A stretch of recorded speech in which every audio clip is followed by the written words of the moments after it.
परंतु संजय मंडलिक विधानसभेसाठी काय करणार, ते कोणाच्या पाठीशी उभा राहणार, ते मुश्रीफ गटाच्या पाठीशी राहणार की घाटगे गटाच्या पाठीशी राहणार. या दोघांमधला संघर्ष म्हणजे मुश्रीफ आणि घाटगेमध्ये मागच्या वेळी जो रंगलेला होता तो संघर्ष पुन्हा एकदा या विधानसभा निवडणुकीमध्ये होणार हे त्याची खूणगाठ बांधायला काय हरकत नाही. शाहू महाराजांचं जे काही लखलखीत यश आहे त्या यशामागे PN पाटील यांनी केलेली जी काही राबणूक होती निश्चित त्याची स्पृहणीय म्हटलं पाहिजे. आणि जेव्हा श्रीमंत शाहू महाराज यांचं नाव पुढं आलं त्याच क्षणी या मतदारसंघाचा निकाल काय असणार हे स्पष्ट झालेलं होतं. कारण यशाचे दावेदार बरेच असतात, अपयशाला मात्र कोणीच वाली नसतं. कागल, करवीर, राधानगरी, भुदरगड आणि चंदगड या सगळ्याच मतदारसंघामध्ये असं दिसतं की नेते एका बाजूला आणि जनता एका बाजूला होते.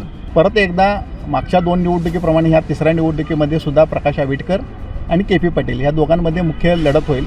अर्थात त्याच्यामध्ये तिसरा रंग कोण येणार, महाविकास आघाडीचं उमेदवारी कोणाला मिळणार हा त्यातला महत्त्वाचा मुद्दा आहे. ही जरी निवडणूक दिल्लीची असली तरी मुद्दे मात्र गल्लीतले येतात आणि त्याचीच जास्त चर्चा होत राहतात. गादीबद्दल बोललं किंवा राजाविरुद्ध प्रजा असं जर काय स्वरूप दिलं तर निवडणूक जिंकणं सोपी जाते. गादी विरुद्ध मोदी अशा स्वरूपाचं एक स्वरूप देऊन हिंदुत्वाच्या ह्याच्यावर निवडणूक जिंकायच्या अशा स्वरूपाची रणनीती महायुतीकडं होती. जरी संजय मंडलिक पराभूत झाले असले तरी त्यांनी घेतलेली मतं एकूण शाहू महाराज असताना सुद्धा ती काय दुर्लक्षित करता येण्यासारखी असं म्हणता येणार नाही. Doctor DY Patil polytechnic, Kasba Pawda, Kolhapur. Maharashtra शासन मान्यता प्राप्त, शासनाच्या सर्व प्रकारच्या स्कॉलरशिप्स उपलब्ध. या माध्यमातून विद्यार्थ्यांना 50 ते 100% फी सवलत. विद्यार्थ्यांसाठी वेगवेगळ्या रूट वरून बसची सुविधा. कॅम्पस प्लेसमेंटच्या माध्यमातून विद्यार्थ्यांना नोकरीची हमी. म्हणूनच 10वी नंतरच्या डिप्लोमा इंजिनिअरिंग करिअर साठी सर्वोत्तम पर्याय. दर्शको नमस्कार, KK न्यूज मध्ये आपल्या सगळ्यांचं मनापासून स्वागत आहे. KK न्यूज चॅनलच्या माध्यमातून आपण आखाडा लोकसभेचा आणि कौल जनतेचा हा कार्यक्रम ठेवला आणि या कार्यक्रमाच्या माध्यमातून ग्राउंडवरती जाऊन लोकांच्या प्रतिक्रिया जाणून घेतल्या. खरं बघायला गेलं तर ही लोकसभेची निवडणूक झाली, निकाल लागला, गुलाल लागला, हे सगळं झालं. पण आता विषय आहे तो म्हणजे ह्या निवडणुकीचं एकूण एक विश्लेषण. तर आज आपल्यासोबत आहे दैनिक लोकसत्ताचे वरिष्ठ पत्रकार दयानंद लिपारे सर आपल्यासोबत आहेत. सर नमस्कार, KK न्यूजमध्ये आपलं स्वागत आहे. एकूण एक सर, कोल्हापूर लोकसभा शाहू महाराज आणि संजय मंडलिक यांच्यामध्ये रंगलेली ही दुरंगी लढत आणि लागलेला निकाल, काय वाटतं ह्या निकालाकडे बघताना? कोल्हापूर लोकसभा मतदारसंघाचा विचार करताना उमेदवारी कोणाला हा सुरुवातीपासून प्रश्न होता. कारण कोल्हापूरमध्ये सुद्धा भारतीय जनता पक्षानं उमेदवारी आपल्याला मिळावे असा दावा केलेला होता आणि त्यासाठी काही अहवालाचे संदर्भ दिलेले होते. त्यामुळं खासदार संजय मंडलिक यांना पुन्हा उमेदवारी मिळणार की नाही इथंपासूनचा प्रश्न होता. परंतु मुख्यमंत्री एकनाथ शिंदे यांनी खंबीर भूमिका घेतली आणि कोल्हापूर जिल्ह्यातल्या ज्या दोन्ही जागा आहेत त्या दोन्ही जागांवर त्यांनी आहे ते खासदारांना परत उमेदवारी देण्यासाठी प्रयत्न केले. अर्थात त्यासाठी एकनाथ शिंदे यांना या दोन्ही खासदारांनी केलेली मदतसुद्धा त्यासाठी कारणीभूत होती. आणि संजय मंडलिक यांच्या विरोधात कोण उमेदवारी लढवणार हा इथं महत्त्वाचा मुद्दा होता. त्यासाठी महाविकास आघाडीकडून चाचपणी सुरू होती, काही नावे पुढे आलेली होती आणि त्यात प्रामुख्याने कोल्हापूर जिल्हा काँग्रेसचे अध्यक्ष सतेज पाटील आणि माजी आमदार दिवंगत आमदार PN पाटील ही 2 नावं पुढे आलेली होती. परंतु त्यांनी आपल्याला लोकसभेमध्ये रस नाही आणि आम्हाला विधानसभाच लढवायची आहे अशा पद्धतीची भूमिका घेतली. त्यामुळे नवा उमेदवार कोण असावा या दृष्टीनं एकूणच चाचपणी सुरू होती आणि अशावेळी शेवटी उमेदवाराचा शोध हा सतेज पाटील यांनीच घेतला आणि त्यांनी एका मुलाखतीमध्ये सांगितलेलं होतं की आपल्याला सरप्राईज चेहरा पाहायला मिळेल आणि तो सरप्राईज चेहरा शाहू महाराजांच्या रूपानं पुढं आला. आणि जेव्हा श्रीमंत शाहू महाराज यांचं नाव पुढं आलं त्याच क्षणी या मतदारसंघाचा निकाल काय असणार हे स्पष्ट झालेलं होतं.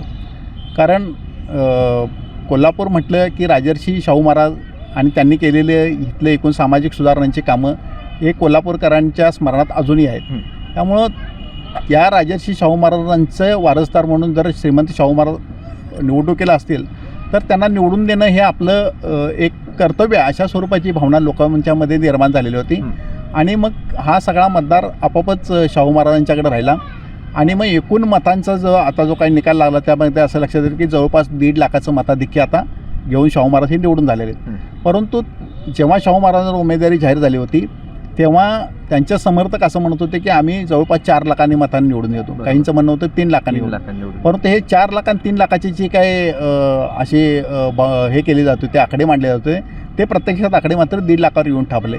अर्थात हे एवढं मतदान कमी होणं ह्याचं दुसरं कारण असं आहे की महायुतीच्या नेत्यांनी इथं केलेले प्रयत्न हेही त्याला कारणीभूत ठरलेले आहेत. आणि मग जसं शाहू महाराजांच्या प्रचाराची भूमिका प्रामुख्याने आमदार सतेज पाटील यांनी घेतलेली होती तसं संजय मंडलिक यांच्या प्रचारासाठी पालकमंत्री हसन मुश्रीफ होते, खासदार धनंजय माडिक होते आणि त्या विधानसभा मतदारसंघातले प्रमुख नेतेसुद्धा या प्रचारामध्ये होते आणि त्यांनी जी काही एकूण मोठ बांधलेली होती त्यामुळं संजय मंडलिक यांना आता मिळालेली मतं दिसतात.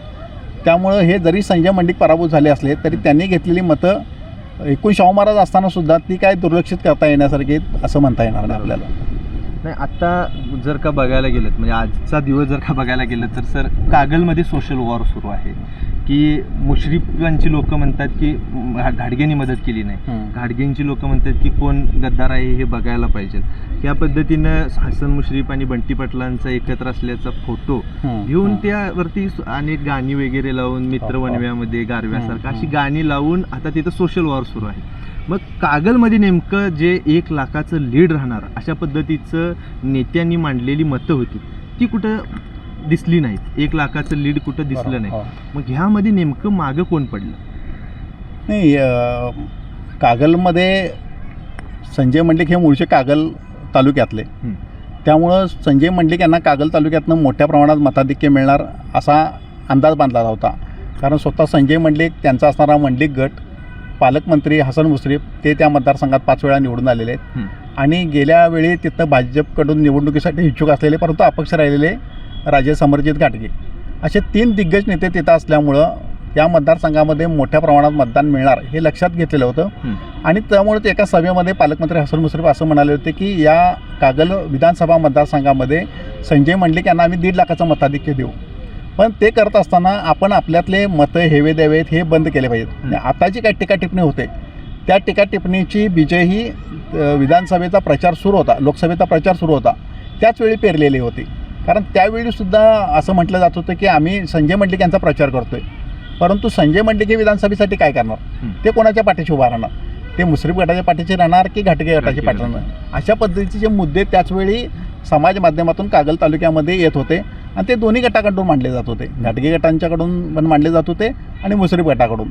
त्यामुळं हा सगळा वाद लक्षात घेतल्यानंतर एका सभेमध्ये हसन मुश्रीफ असं म्हणाले की आता आपल्याला लोकसभेसाठी संजय मंडलिक यांना निवडून द्यायचं आहे, त्यामुळे या क्षणाला आपण घाटगे गट काय मुश्रीफ गट असं वाद इथं उत्पन्न करायला नको, आपण खासदारांना निवडून करू आणि ज्या काय आपली लढाई आहे त्या विधानसभेला होतीलच. आणि एवढे म्हणून थांबले नाही तर त्यांनी विधानसभेसाठी माझ्या समरजित घाटगेंना शुभेच्छा आहेत असंही त्यांनी सांगितलं होतं. आणि त्यावेळीच लक्षात आलं होतं की हे पुढची विधानसभा निवडणूक ही पुन्हा एकदा हसन मुश्रीफ आणि समरजित घाटगे यांच्यामध्ये होणार आहे. आणि मग निवडणुकीचा एकूण निकाल लागला.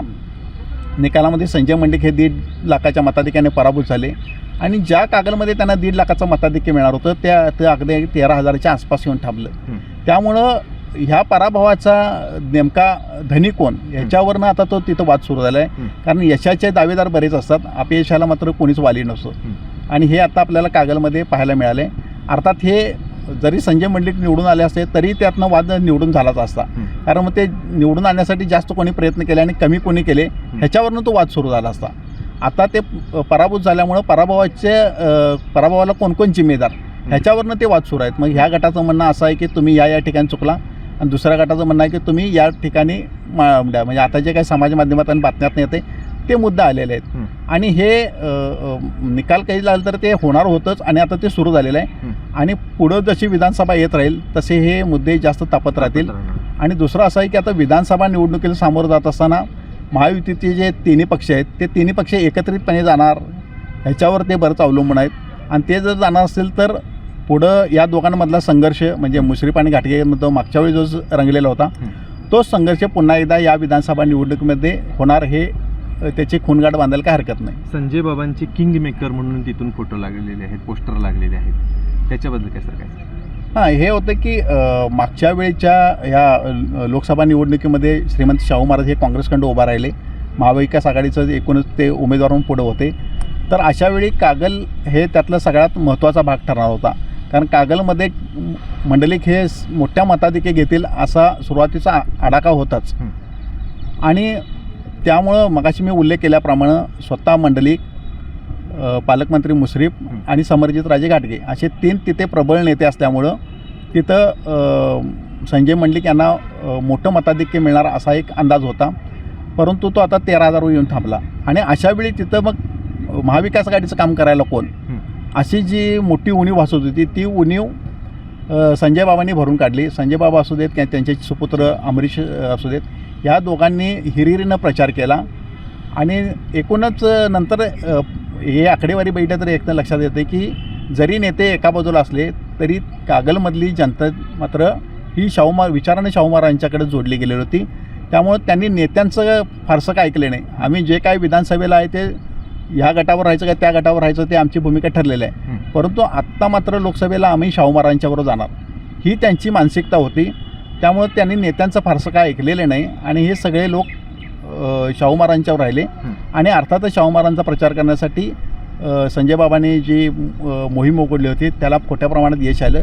त्यामुळे त्यांचे पोस्टर लागणं हे स्वाभाविकच आहे आणि त्यामुळं त्याचा फायदा असा होईल की आता ते पुढच्या विधानसभेला ते महाविकास आघाडीचे उमेदवार असतील, शिवसेनेची उमेदवारी पुन्हा एकदा त्यांनाच मिळेल आणि मग शाहू महाराज तिथे प्रचाराला जातील, महाविकास आघाडीचे प्रचाराला जातील आणि मग त्या सगळ्या प्रचाराचा फायदा त्यांना मिळणार का काय हे आता पुढच्या काळात बघावं लागेल. कारण तिथं मागच्या वेळेसारखीच हसन मुश्रीफ, समरजित घाटगे आणि संजय बाबा अशा स्वरूपाची लढत पाहायला मिळेल. फक्त फरक इतकाच राहील की संजय बाबा स्वतः राहणार की अमरीश राहणार अशा स्वरूपाचं आता ते त्यांच्या घरात काय निर्णय होतो त्यावर राहील. पण तिरंगी लढत तिथं आता अटळ आहे. बरोबर होतील म्हणजे ते उभा राहतील विधानसभेला. हो नक्कीच, प्रश्नच नाही.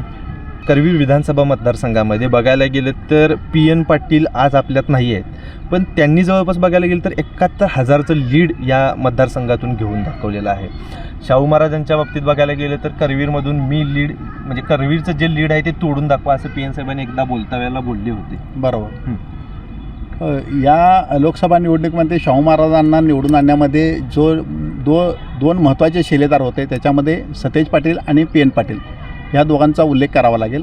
PN पाटील यांनी अगदी महाराजांची उमेदवारी जाहीर झाल्यापासून त्यांचं अभिनंदन केल्यानंतर दुसऱ्या क्षणापासून त्यांनी प्रचाराची यंत्रणा तिथं राबवलेली होती आणि त्यांच्या प्रचाराची एक शैली अशी सांगितली जाते की ते जेव्हा निवडणूक असते तेव्हा मतदारसंघातल्या प्रत्येक गावात जाऊन आपली पक्षाची भूमिका मांडायची आणि जे उमेदवार आहेत ते निवडून येण्यासाठी जे काही शर्तीचे प्रयत्न करायला लागतात ते सगळे करायचे आणि त्या पद्धतीने यावेळीची त्यांची प्रचाराची यंत्रणा राबलेली होती. आणि या सगळ्याचा फायदा म्हणजे शाहू महाराजांना आता जे तिथं भरघोस असं यश मिळालेलं आहे, मोठ्या प्रमाणामध्ये मताधिक्य मिळालेलं आहे, त्याचं श्रेय निसंशयपणे PN पाटील यांचंच आहे. आणि त्यामुळं आता PN पाटील तर आता हयात नाही आहेत, परंतु त्या एकूण त्यांनी केलेल्या सगळ्या प्रयत्नाबद्दल दस्तूरखुद्द शाहू महाराज यांनीच त्याची प्रशंसा केलेली आहे. त्यांनीच निवडणुकीच्या प्रतिक्रियेनंतर पहिलं एक विधान असं आवर्जून केलेलं होतं की गड आला पण सिंह गेला. म्हणजे त्याचं यश जरी मला मिळालं तर त्याचं एक त्यांनी शल्यसुद्धा व्यक्त केलं होतं. जर का PN पाटील आज असतील तर त्यांना मोठा आनंद झाला असता. अर्थात आज तर PN पाटील नाही आहेत, त्यांचे पुढा एकूण राजकीय वारसा कसा होणार आहे आता उद्या त्यांचा गटाचा एक मेळावा होणारच आहे. त्यातनं मग ते लक्षात येईल की त्यांच्या राजकीय वारसा आता त्यांचे 2 सुपुत्र आहेत, राजेश राहुल, त्यांच्यापैकी कुणाकडे सोपवायचा. तर कार्यकर्ते आणि कुटुंबीय त्यातला काही असेल तर निर्णय घेतील. परंतु एक खरं आहे की शाहू महाराजांचं जे काही लखलखीत यश आहे त्या यशामागे PN पाटील यांनी केलेली जी काही राबणूक होती निश्चित त्याची स्पृहणीय म्हटलं पाहिजे. ती राधानगरी, बुदरगड, आजरा विधानसभा मतदारसंघ आणि खरं बघायला गेलं तर या निवडणुकीची प्रचाराची सुरुवात जी झाली ती राधानगरी धरणापासून झाली. राधानगरी धरण, भोगावती नदी आणि ह्या काठावरती असलेली ही जे करवीर असेल, राधानगरी असेल, ह्या 2 मतदारसंघामधील लोकांच्यामध्ये एक आत्मीयतेचं, जिव्हाळ्याचे नातं निर्माण करण्यामध्ये महाविकास म्हणजे आघाडीला चांगल्या पद्धतीने यश मिळालेलं आहे. आणि शाहू महाराजांनी काय आहे त्यांचं आपण देणं लागतोय अशा पद्धतीची असलेली भूमिका. पण सर राधानगरी विधानसभा मतदारसंघामध्ये बघायला गेलं तर विद्यमान आमदार प्रकाशराव आंबेडकर आणि माजी आमदार KP पाटील साहेब ह्या दोघांच्यामध्ये प्रत्येक वेळेला हे वॉर हे सुरूच असतं. पण ह्या निवडणुकीमध्ये दोन्ही एकत्र होते. पण निवडणुकीच्या निकालानंतर जवळपास बघायला गेलं तर 60,000पेक्षा अधिक मतं ही महाराजांना पडलेली आहे. बरोबर आहे. म्हणजे जेव्हा आपण एकूण कोल्हापूर लोकसभा मतदारसंघाचा त्याचं जर आपण विश्लेषण करायला गेलो तर मगाशी मी कागल संदर्भात जसं बोललो तसं कागल, करवीर, राधानगरी, बुदरगड आणि चंदगड या सगळ्याच मतदारसंघामध्ये असं दिसतं की नेते एका बाजूला आणि जनता एका बाजूला होते. कारण जनतेने ही निवडणूक हातात घेतलेली होती. म्हणूनच शाहू महाराजांनी जेव्हा नाव जाहीर झालं तेव्हाच ते किती लाखांनी निवडून येणार एवढाच प्रश्न होता आणि ते दिसायला लागलं होतं. मग ते जसं कागलमध्ये घडून आलं तसं शेजारी असलेल्या राधानगरी भुदरगडमध्ये पण होतं. तिथले आमदार प्रकाश आंबेडकर असू देत किंवा माजी आमदार KP पाटील असू देत, हे दोघेही संजय मंडलिकांच्या प्रचारामध्ये होते. परंतु लोकांनी मात्र ठरवलं होतं की आपल्याला मतदान कोणाला करायचं आहे आणि त्यांची पसंती ही शाहू महाराज होती. त्यामुळे हे दोन्ही नेते आजी माजी आमदार जरी मंडलिकांच्या बाजूने असले तरी जनतेने मात्र कोणाकडे जायचा हा निर्णय आधीच घेतलेला होता. त्यामुळे त्यांचे प्रयत्न तेवढे फारसे फलद्रूप झालेले नाहीत, किंबहुना ते अपयश आलेलं आहे. आणि आता पुढचा सगळा जो काही काळ येईल, विधानसभा निवडणुका जसं येतील तसं परत एकदा मागच्या 2 निवडणुकीप्रमाणे ह्या तिसऱ्या निवडणुकीमध्ये सुद्धा प्रकाश आंबेडकर आणि KP पाटील ह्या दोघांमध्ये मुख्य लढत होईल. अर्थात त्याच्यामध्ये तिसरा रंग कोण येणार, महाविकास आघाडीचं उमेदवारी कोणाला मिळणार हा त्यातला महत्त्वाचा मुद्दा आहे. कारण KP पाटील यांचे मेव्हणे जे आहेत AY पाटील, त्यांनी आता ह्या निवडणुकीच्या निमित्तानं काँग्रेसची सलगी केलेली आहे. शाहू महाराजांचा प्रचार मोठ्या प्रमाणात त्यांनी मोठ्या ताकदीने केलेला होता आणि कदाचित ते महाविकास आघाडीचे किंवा काँग्रेसचे उमेदवार म्हणून त्या मतदारसंघामध्ये असतील. त्यामुळं तिथं ही तिरंगी लढत पुढच्या काळामध्ये आपल्याला गृहीत धरावी लागेल. सर, चंदगड आणि आजरा या भागामध्ये जर का बघायला गेलं तर तिथं मंडलिकांना जास्तीचं मतदान पडेल आणि आम्हाला अपेक्षा ही राधानगरीपेक्षा कागल मतदारसंघ, चंदगड आजरा जो मतदारसंघ आहे ह्या मतदारसंघामधून जास्त आहे असं मंडलिक साहेबांनी स्वतः सांगितलं होतं. पण तितकंसं मताधिक्य राहिलं नाही. बरोबर आहे. कारण असं होतं की जेव्हा शाहू महाराजांची उमेदवारी जाहीर झाली त्यानंतर शाहू महाराज आणि मंडलिक यांचा हा निवडणुकीतला एकूण लढाव होता. तर त्यामध्ये एक साधारण ढोबळमानानं गणित असं म्हटलं जातं की कोल्हापूर उत्तर, कोल्हापूर दक्षिण आणि करवीर ह्या गावामध्ये शाहू महाराजांना मोठ्या प्रमाणामध्ये मताधिक्य मिळणार आणि दक्षिणेचे जे मतदारसंघ आहेत म्हणजे कागल, राधानगरी, भुदरगड आणि चंदगड ह्यामध्ये मंडलिक बाजी मारतील. याचं कारण असं होतं की ह्या भागातले जे सगळे लोकप्रतिनिधी आहेत ते महायुतीचे आहेत. म्हणजे कागलमध्ये हसन मुश्रीफ आहेत, समरजित घाटगे होते, स्वतः मंडलिक तिकडे होते. राधानगरी भुदरगडमध्ये आमदार प्रकाश आंबेडकर, KP पाटील तिथले होते आणि चंदगडमध्ये बघितलं तर तिथले राजेश पाटील आमदार होते. मागच्या वेळी 2 नंबरला होते ते शिवाजी पाटील होते. म्हणजे बडे नेते जे आहेत ते सगळे दक्षिण भागामध्ये होते, दक्षिणेच्या 3 मतदारसंघामध्ये होते. तुलनेनं काँग्रेसकडे तिकडे असा प्रभावी असं नेतृत्व कोणी नव्हतं. जे होतं ते त्यांनी त्यांचं राजकीय अस्तित्व अजून त्यांचं स्पष्ट झालेलं नाही. म्हणजे नंदिनी बाबुळकर त्या प्रचारामध्ये होत्या, त्या कदाचित पुढच्या निवडणुकीमध्ये येतील. गडिंग्लजमध्ये श्रीपतराव शिंदे यांच्या कन्या स्वाती कोरी त्या प्रचारामध्ये होत्या आणि बाकीची काही मंडळी पण होती. पण ती मंडळी आत्ता जे काय आजी माजी आमदार आहेत त्यांच्या मानानं त्यांची राजकीय ताकद जी होती ती कमी स्वरूपाची होती. त्यामुळं एक अनुमान असं लावलं जात होतं की दक्षिणेमध्ये मंडलिकांना जास्त मतदान देणार. परंतु आपण मगाच्याप्रमाणे जे म्हटलेलं आहे की ही निवडणूक जनतेनंच हातात घेतलेली होती आणि लोकांनी ठरवलं होतं की या निवडणुकीमध्ये आपल्याला शाहू महाराज यांना संसदेमध्ये पाठवायचं आहे. नवीन राजवाडा ते संसद हा प्रवास काही करून आपल्याला तो घडवायचा आहे आणि तो घडवला गेला. जसं की कागल आणि राधानगरी भुदरगडमध्ये जे घडलं त्याचीच आवृत्ती आपल्याला चंदगडमध्ये सुद्धा बघायला मिळाली. त्यामुळं तिथंसुद्धा शाहू महाराजांना भरघोस असं यश मिळालेलं आहे आणि मंडलिकांसाठी जी अपेक्षा होती ती अपेक्षा तिथं फोल ठरलेली आहे. पहिला प्रश्न पडला होता की महाडिक मंडलिकांचा प्रचार करणार का? दक्षिण आणि उत्तर आणि करवीर, जसं आपण आता म्हटलं की दक्षिणमध्ये, उत्तरमध्ये आणि करवीरमध्ये महाराज चांगलं लीड घेतील, पण दक्षिण आणि उत्तरमध्ये बघायला गेलं तर तेवढं महाराजांनी लीड घेतलेलं नाही आहे.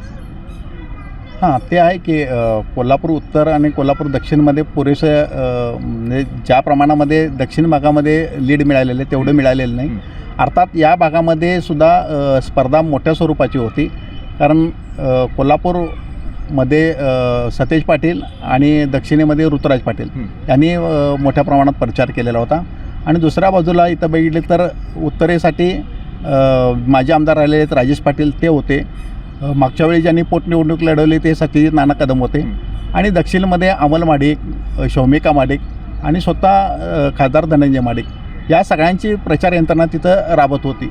आणि हा भाग बराचसा आहे तो कोल्हापूरचा आहे, तो बराचसा कोल्हापूर महापालिकेमध्ये येणार आहे आणि त्यातलासुद्धा निम्मा भाग हा महापालिकेमध्ये येणार आहे. आणि पुढच्या महापालिकेच्या निवडणूक आहेत ते गृहीत धरून दोघांनी आपापली महापालिकेची जी यंत्रणा आहे त्यांनासुद्धा कामाला लावलेलं होतं. कारण त्यांच्यासमोर पुढचं हे एका अर्थानं आमिष मंडळ दाखवलं की पुढच्या निवडणुका ह्या महापालिकेच्या लागणार आहेत, त्यामुळे तुम्ही आत्तापासून प्रचारात असलं पाहिजे, किंबहुना तुम्ही प्रचारात किती आहे त्यावर तुमच्या उमेदवारीचे निकष ठरतील, असाही त्यामधला एक छुपा भाग होता. आणि त्यामुळं दोन्ही गटाखंड ताकद लावली गेलेली होती. आणि हे असूनसुद्धा दुसरा एक भाग असा होता की मगाशी जसा इचलकरंजी भागामध्ये झालं होतं की नंतरच्या काळामध्ये लक्ष्मी दर्शनाचा मोठ्या प्रमाणात प्रकार वाढला. आणि ते केल्यामुळं सुद्धा मोठ्या ह्या भागामधलं जे मतदान जे काय वाढलेलं आहे मंडलिकांच्या बाजूनं, त्यासाठी ते कारणीभूत ठरलेलं आहे. त्यामुळे ती मतं लक्षात घेतलं किंवा आणि तो प्रकार काँग्रेसखंड किंवा शाहू महाराजांच्या बाजूनं अजिबात म्हणजे तसा काय फारसा झालेला नाही. त्यामुळे त्याही कारणाचा इकडं परिणाम घडलेला आपल्याला दिसून येतो. एकूण एक जर का बघायला गेलं तर मग निवडणूक सर कोणत्या मुद्द्यांवरती गाजली? काय झालं होतं की कोल्हापूरमध्ये जेव्हा शाहू महाराजांचं नाव जाहीर केलं तेव्हा शाहू महाराजांच्याबद्दल आक्षेपाचे मुद्दे असे नेमके काय मांडायचे हा मुळात विरोधकांच्यामुळे प्रश्न होता. तर कोल्हापूरमध्ये जेव्हा छत्रपती घराण्यातली उमेदवारी येते तेव्हा प्रत्येक वेळी कोल्हापूरचं छत्रपती, त्याची गादी, त्याचा वारस हे मुद्दे मांडले जातात. म्हणजे अगदी जेव्हा मालोजी राजे राहिलेले होते त्यावेळी सुद्धा सुरेश साळुंखे यांनी अशा पद्धतीची भूमिका मांडलेली होती. आणि नंतर जेव्हा 2009ची जेव्हा लोकसभेची निवडणूक झालेली होती सदाशिवराव मंडलिक विरुद्ध संभाजीराजे, त्यावेळीसुद्धा त्यांनी असाच मुद्दा मांडलेला होता की तुम्हाला राजा पाहिजे का प्रजा पाहिजे, असे म्हणून त्यांनी काही भावनिक वातावरण केलेलं होतं. आणि त्या भावनिक वातावरणामध्ये मंडलिकांच्या बाजूनं सहानुभूती गेलेली होती. आणि त्या निवडणुकीमध्ये मग मंडलिक साहेब मोठ्या मताधिक्याने विजय झालेले होते आणि संभाजीराजांना पराभव झालेला होता. तर गादीबद्दल बोललं किंवा राजाविरुद्ध प्रजा असं जर काय स्वरूप दिलं तर निवडणूक जिंकणं सोपी जाते, अशा स्वरूपाचा एक निष्कर्ष संजय मंडलिकांना काढलेला होता. आणि त्यांनी मग ह्याच मुद्द्यावर भर दिला होता. आणि मग त्यांनी असं म्हटलं की जेव्हा कोल्हापूरचं दत्तक विधान झालेलं होतं तेव्हा मोठा गोंधळ झालेला होता. आत्ताचे शाहू महाराज आहेत त्यांच्या दत्तक विधानाला इथल्या जनतेने विरोध केलेला होता, त्यामुळे तिथं आंदोलनं झालेली होती. आणि त्यामुळे हे काही खरे वारस नाही आहेत. आणि खरे वारस हे राजर्षी शाहू महाराजांच्या विचारांचे माझे वडील होते सदाशिवराव मंडलिक, आणि तोच विचार मी फॉलो करतो. त्यामुळे खरा वैचारिक वारसदार मी आहे, अशा स्वरूपाची त्यांनी भूमिका घेतली. त्यांचे मुलांनीसुद्धा अशा पद्धतीची भूमिका मांडलेली होती. आणि हे गादीविरुद्ध एकूण वातावरण करायचं आणि गादीविरुद्ध मोदी अशा स्वरूपाचं एक स्वरूप देऊन हिंदुत्वाच्या ह्याच्यावर निवडणूक जिंकायच्या अशा स्वरूपाची रणनीती महायुतीकडं होती. आणि हे करण्यासाठीच म्हणून जेव्हा पंतप्रधान नरेंद्र मोदींची कोल्हापूरमध्ये सभा झाली तेव्हा त्या सभेसाठी धुळ्याचे जे माजी आमदार आहेत राजवर्धन कदमबांडे त्यांना खास विमानानं पाचारण करण्यात आलं. अर्थात सभेच्या वेळी ती मांडणी करायची होती पण ते काही कारणामुळे राहून गेलं. दुसऱ्या दिवशी पत्रकारांशी संवाद साधत असताना कदमबांडे यांनी हे सगळे भूमिका मांडलेली होती. आणि त्यांनी ऐतिहासिक संदर्भ देत ह्या कोल्हापूरच्या गादीचा खरा वारसदार मी कसा आहे हे त्यांनी त्याचं सगळं तपशीलवार मांडणं केलेलं होतं. इतकंच नाही तर इथल्या वाड्यामधले काही भाग माझ्या मालकीचा अजूनही आहे याबद्दलचे कागदपत्रंसुद्धा त्यांनी इथं सादर केलेली होती. आणि असं करून त्यांनी परत एकदा हे लक्षात आणून दिले की इथला गादीचा वाद हा आहेच आहे आणि शाहू महाराज हे याचे खरे वारसदार नाहीत. म्हणजे गादी आणि वारसदार हा विषय तापत ठेवला. आणि त्यामुळं आत्तापर्यंत शांत असलेले शोषक राहिलेले शाहू महाराज मात्र त्यांना ते थांबवणं कठीण गेलं. आणि मग त्यांनी कदमबांडेंनी भूमिका मांडली. त्यानंतर दुसऱ्याच दिवशी किंवा त्याचवेळी शाहू महाराजांनी मग पत्रकाद्वारे आपली भूमिका मांडून नेमका गादीचा वाद काय होता आणि मी नेमका कसा वारस योग्य आहे हे त्यांनी मांडून सांगितलं. आणि जर का कदमबांडे म्हणत असेल की मी राजर्षी शाहू महाराजांचा वारस आहे तर राजर्षी शाहू महाराजांची एकूण जी काय पुरोगामी विचारसरणी जी आहे, जी काय वाटचाल आहे त्या वाटचालीनं कदमबांडे जातात कुठं, त्यांना तो विचार मान्य आहे का असं म्हणून त्यांनी त्यांची कोंडी केली. आणि मग त्यानंतर हा जो वाद आहे तो बराचसा शांत झाला. पण गादी विरुद्ध मोदी हे वातावरण विरोधकांच्याकडनं मोठ्या प्रमाणात तापत गेलं. परंतु हा वाद मात्र आत्ताच्या लोकांना मतदारांना तो काय फारसा पटलेला नाही. आणि तो कितपत पटला हे मतदानातून आपल्याला दिसलेलं आहे. जवळपास 1.5 लाखाचं मताधिक्य शाहू महाराजांनी देऊन लोकांनी गादीला मान दिलेला आहे आणि मत पण गादीलाच दिलेलं आहे शाहू महाराजांच्या रूपाने. शाहू महाराज आता सर निवडून आलेत, लोकसभेत गेलेत, हे सगळी चर्चा झाली. काँग्रेसनं बघायला गेलं तर 12 आमदार घेतलेत. काँग्रेसचा ह्या निवडणुकीमध्ये तसं बघायला गेलं तर फायदा झाला. कोल्हापूरची जनता, कोल्हापूरची लोक विकासावरती बोलत नाहीत. हे मी प्रत्येक वेळेला मगाच्या पण ह्याच्यामध्ये तुम्हाला बोललो की विकासावरती निवडणूक होते का, होत नाही. तर काय वाटतं ही निवडणूक आत्ता कोल्हापूरची झाली ती विकासावरती झाली की नाही? मगाचे मी हाताळणीचे मुद्दे मांडत असताना सुद्धा हाच मुद्दा मांडलेला होता की निवडणुकीच्या काळामध्ये उमेदवार स्वतःची केलेली कामं, पक्षाने केलेली कामं, पक्षाची भूमिका आणि पुढच्या मांडणीमध्ये विरोधकांच्यावर हल्ला विरोधकांचं चुकतं कुठं, त्या पक्षाची विचारसरणी कशी चुकीची आहे यावर मांडणी होत असते. तर कोल्हापूरमध्ये सुद्धा लोकसभामध्ये सुद्धा जेव्हा प्रचार सुरू होता त्यावेळीसुद्धा संजय मंडलिक यांच्याकडं कोल्हापूर विमानतळाचा झालेला विकास, कोल्हापूरच्या रेल्वेचा झालेला विकास, इथं कोल्हापूरचं एकूण होणारं वाढतं औद्योगिकरण, पुणे बेंगलोर राष्ट्रीय महामार्ग, रत्नागिरीचा निघालेला महामार्ग, हे सगळ्या गोष्टी इथं कोल्हापूरमध्ये घडलेल्या आणि विकासाच्या गोष्टी घडलेल्या आहेत हे त्यांनी दाखवून दिलेलं होतं. आणि त्याचबरोबर शाहू महाराजांनी सुद्धा मांडताना या कोल्हापूरचा सर्वांगीण विकास होण्यासाठी काय काय करणं गरजेचं आहे, कोल्हापूरचा विकास कशा पद्धतीने वाढला पाहिजे, मग तो पर्यटनाच्या अंगाने कसा वाढला पाहिजे, कोल्हापूरला जे महालक्ष्मी अंबाबाईचं देवस्थान आहे, ज्योतिबाचं देवस्थान आहे, हे लक्षात घेऊन एकूण इथं धार्मिक पर्यटन कसं वाटेल किंवा इथला एकूणच सगळा औद्योगिक विकास कसा होईल याबद्दलची भूमिकासुद्धा ते सातत्यानं मांडत होते. पण प्रचाराच्या गदारोळात असं होतं की हे विकासाची त्यांनी जी काही भूमिका मांडली दोन्हीकडून ती कुठंतरी दबली गेली आणि टीका टिप्पणीचे जे मुद्दे आहेत त्यांना अधिक वाव मिळाला आणि त्याचीच चर्चा जास्त होत राहिली. आणि बहुतेक मतदारसंघामध्ये असंच होतं की जरी निवडणूक दिल्लीची असली तरी मुद्दे मात्र गल्लीतले येतात आणि त्याचीच जास्त चर्चा होत राहते. त्यामुळं विकासाचे मुद्दे हे मागे पडत राहतात. परंतु निवडून आल्यानंतर मात्र खासदारांना जरी एकमेकावर टीका करून निवडून आल्यास तर पुढच्या काळात जो काही त्यांचा कामाचा प्राधान्य आहे ते मात्र त्यांना विकास कामावरच केंद्रीभूत करणं भाग आहे. या निवडणुकीमध्ये किंग मेकर कोण सर? या निवडणुकीमध्ये शाहू महाराज हे निवडून आलेले आहेत आणि मी पहिलाच म्हटलं की जेव्हा शाहू महाराज यांचं नाव जाहीर झालं तेव्हाच ते निवडून येणार हे स्पष्ट झालेलं होतं. त्यामुळं पहिलं श्रेय शाहू महाराजांचं आहे आणि पाठोपाठ त्याची जी काही सगळी यंत्रणा राबवली, मग सतेज पाटील, PN पाटील, जिल्ह्यातले जे काही सगळे काँग्रेसचे आमदार आहेत त्यांचं आहे, स्वतः मालोजीराजे संभाजीराजे यांनी पण आपली स्वतःची एक यंत्रणा राबवलेली होती आणि त्यांच्या पुढच्या पिढ्यांनीसुद्धा त्या राबवलेल्या होती. त्यामुळं ह्या सगळेजण या श्रेयाचे आहेत. म्हणजे कसं असतं की यशाला अनेक जण दावेदार असतात, अपयशाला कोणी जबाबदार नसतो आणि ते कसं चाललं आहे त्यात पहिला क्षण त्याचा कागलबद्ध अनुभवायला येतो आणि पुढच्या काळामध्ये ते इतर मतदारसंघामध्ये सुद्धा बघायला मिळेल. तर KK न्यूज चॅनेलच्या माध्यमातून घेतलेला हा आढावा आपल्याला कसा वाटला हे आम्हाला कमेंट करून जरूर कळवा. आणि तुर्तास तरी या व्हिडिओसह मी इथं थांबतो. KK न्यूज चॅनेलसाठी कॅमेरामन वैभव पाटील सह मी अभिजित. धन्यवाद. अशाच नवनवीन अपडेट पाहण्यासाठी आमच्या KK न्यूज चॅनेलला सबस्क्राईब करा.